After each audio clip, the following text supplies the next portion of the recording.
नमस्कार। महाशिवरात्रि आने ही वाली है और ट्विन फ्लेम जर्नी महाशिवरात्रि से रिलेटेड। महाशिवरात्रि के दिन भगवान शिव शंकर और माता पार्वती का विवाह हुआ था, तो ये शिव शक्ति योग भी कहलाता है। ट्विन फ्लेम जर्नी में आप सभी इस तरीके के कनेक्शन को समझते होंगे। स्पेशली आपको ये क्या कई बार ये भी लगता है कि आप शिव शक्ति से बहुत ज्यादा अट्रैक्ट हो गए हैं या फिर राधा कृष्ण से ज्यादा हो गए हैं। एक ही बात है, तो इसमें आज हम यही बात करेंगे कि ये जो जर्नी है आपकी रनिंग, चेजिंग, गोस्टिंग, ट्रिगरिंग और डायनेमिक लिए हुए रहती है, और लेकिन ये सब कुछ शिवा शक्ति के रूप में ही है। शिवा ध्वंस के कारक है और जो हमारी डिवाइन फेमिनिन एनर्जी है माता पार्वती, वो प्रकृति की कारक है, प्रकृति है। चलिए, तो फिजिकल वर्ल्ड में ये यूनियन हो पाता है, नहीं हो पाता है, सबकी अलग अलग धारणाएं भी हैं, सबके साथ अलग अलग होता भी है। तो ये फिनोमेना इस तरह से है, ये सोल बीइंग है, आप दोनों एक ही सोल के दो टुकड़े माने जाते हैं, बट असल में बार बार फिर से क्लियर कर देती हूँ, सोल के टुकड़े नहीं होते हैं। लेकिन हाँ, ट्विन फ्लेम कनेक्शन बहुत ही खूबसूरत रहता है। सिर्फ बॉडीली कनेक्शन से देखेंगे तो हाँ ठीक है, रीयूनियन होता है, सेक्सुअल कनेक्शन भी होता है, लेकिन इससे कहीं ऊपर है। अगर इस जर्नी को सिर्फ आप इस तरह से देखते हैं कि हाँ भाई, अर्थलिंग में आप आए हैं एंड देन बस अब यहाँ पर शादी हो जाना ही रीयूनियन कहलाता है, तो कहीं ना कहीं आप मिथ्स में हैं, जी रहे हैं, इल्यूजन में जी रहे हैं। तो शिव एंड शक्ति के योग को इस तरह से समझिए, क्योंकि शिव और शक्ति आप ही के अंदर है। हर प्रत्येक व्यक्ति के अंदर एक divine feminine and divine masculine energy है। पार्वती जी ने भी बहुत अपने संयोग से, अपने उस वियोग से और अपने प्रयास से शिव जी को पाया था, लेकिन उसके लिए बहुत ज्यादा तपस्या करनी पड़ी थी। उसी तपस्या के लिए इस कलयुग में भी आप कई प्रकार की तपस्याएं कर सकते हैं, लेकिन जो शिवा हैं वो अपने एक नो फॉर्म में है, और जो माता पार्वती हैं वो एक ह्यूमन बीइंग फॉर्म में है। उनको इसी तरीके से दिखाया गया है, समझाया गया है हमारे ग्रंथों में, हमारे पुराणों में। जिसको जो मानना होता है वो मानते हैं, जिसको जो समझना होता है वो अपने हिसाब से समझते रहते हैं। एक्चुअली ये जो जर्नी है शिवा शक्ति की, ये जर्नी आपको बियॉन्ड इल्यूजन लेके जाती है और साथ ही साथ एनर्जेटिक यूनियन की तरफ भी इशारा करती है। इस जर्नी में हो सकता है इस महाशिवरात्रि में ही आपके ही डिवाइन मस्कुलाइन का एक बार फिर से यूनियन हो, क्योंकि ये सोल एनर्जी है जो कि ऑटोमेटिकली डिवाइडेड भी होती है और यूनाइटेड भी होती है। डिवाइडेड तब होती है जब आपका सेपरेशन होता है। सेपरेशन टाइम पीरियड माता पार्वती और भगवान शिव के जीवन में भी आया था, बल्कि उनके काल में आया था और फिर दूसरा जन्म लेना पड़ा था। अब हमें पता नहीं होता, उस समय में उन सभी को अपने पूर्व जन्मों का ज्ञात होता है। जैसे श्री राम जी को भी था, जब माता पार्वती उनको टेस्ट करने के लिए आई थी, है ना, आपने पढ़ा होगा। तो जब वो टेस्ट करने के लिए आई थी तो शिव जी ने मना किया था कि मत करो, वो श्री राम है, पहचान जाएंगे। कहते नहीं नहीं, मैं तो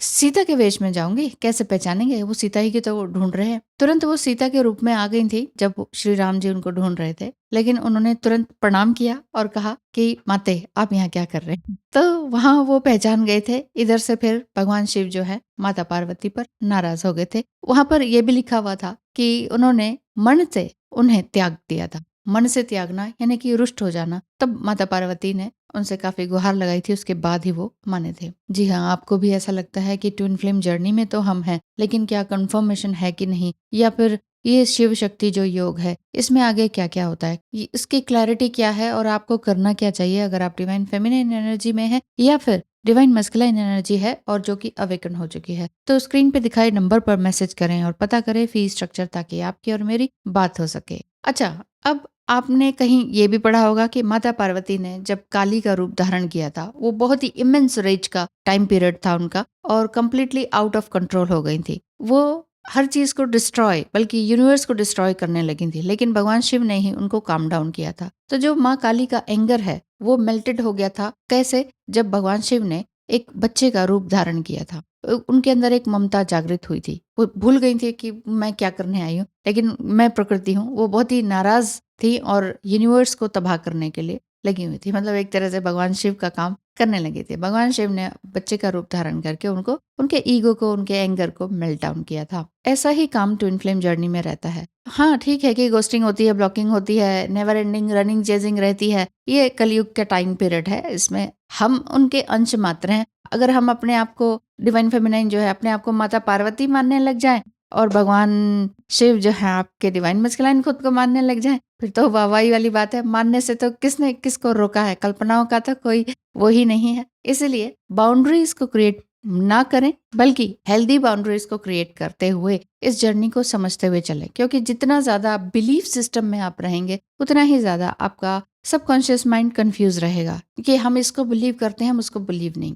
फिर कल को कोई बात हो जाती है या ट्विन फ्लेम कहीं और भी शादी कर लेते हैं, भगवान शिव ने नहीं की, लेकिन यहाँ कलयुग में होता है कि नहीं, ट्विन फ्लेम है लेकिन वो कर लेते हैं ना कि नहीं। फिर आप फिर क्यों नहीं कहते आपकी भगवान शिव ने तो नहीं की थी, उन्होंने कैसे कर ली? क्योंकि वो शिव नहीं है और आप माँ पार्वती नहीं है। हाँ, अंश मात्र है, बिल्कुल अंश मात्र है। तो हाँ, उस इसी वजह से वो फीलिंग्स रहती हैं, वो कठिनाइयां रहती हैं, वो हमारा जो ह्यूमन बीइंग फॉर्म में हम आए हैं और हमें उस चीज को एक्सपीरियंस तो करना ही है। और जितने भी पास्ट लाइफ के कर्मास हैं आपके ट्विन फ्लेम के साथ जुड़े ही होते हैं। इस वजह से हम इस तरह के अटेंशंस को ध्यान देते हैं या नॉन अटेंटिव चीजों को भी बहुत ज्यादा अटेंशन देने लगते हैं कि वो क्या कह रहे हैं, वो क्या कह रहे हैं, वो क्या कह रहे हैं। तो इसीलिए आप लोग बहुत कंफ्यूज रहते हैं और ये पूछते रहते हैं उस मैडम ने क्या कहा, प्लीज बताना, इस मैडम ने ये कहा है, जरा बताना इनकी वीडियो देख के। देखिए, आप ऐसी चीजों को ध्यान ही मत दीजिए। आप अगर जिस मान लीजिए, चलो ठीक है, इंसान है तो बिलीव सिस्टम बनेगा, चलो ये मान लेते हैं आपकी बात, क्योंकि मैंने और भी कई ज्यादा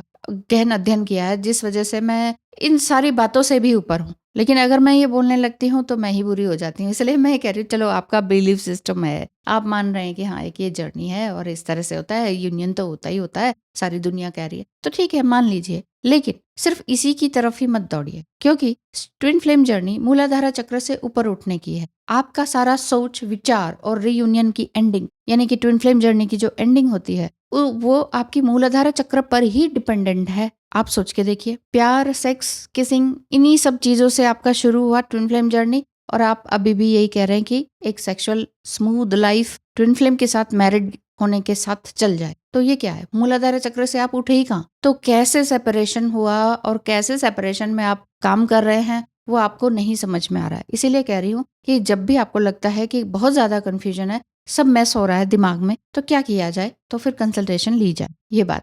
तो शिव और पार्वती का विवाह तो आप समझ ही रहे हैं, पढ़ ही रहे हैं, मनाएंगे भी, लेकिन साथ ही साथ आप अपने आप से जीत जाइए, क्योंकि जितेंद्रिय होना ही सबसे ज्यादा जरूरी है। अपने मन को ही वश में नहीं कर पाए और हम सोचते हैं सामने वाला हमारे वश में हो जाए, हमारी जैसी बोली बोलने लगे, वो थोड़ा मुश्किल है। तो समझने की कोशिश कीजिए और इस जर्नी में सिर्फ और सिर्फ अपने आप को फोकस्ड करने की कोशिश कीजिए, अदरवाइज मुश्किलें बढ़ती चली जाएंगी, फिर आप सभी पर ब्लेम।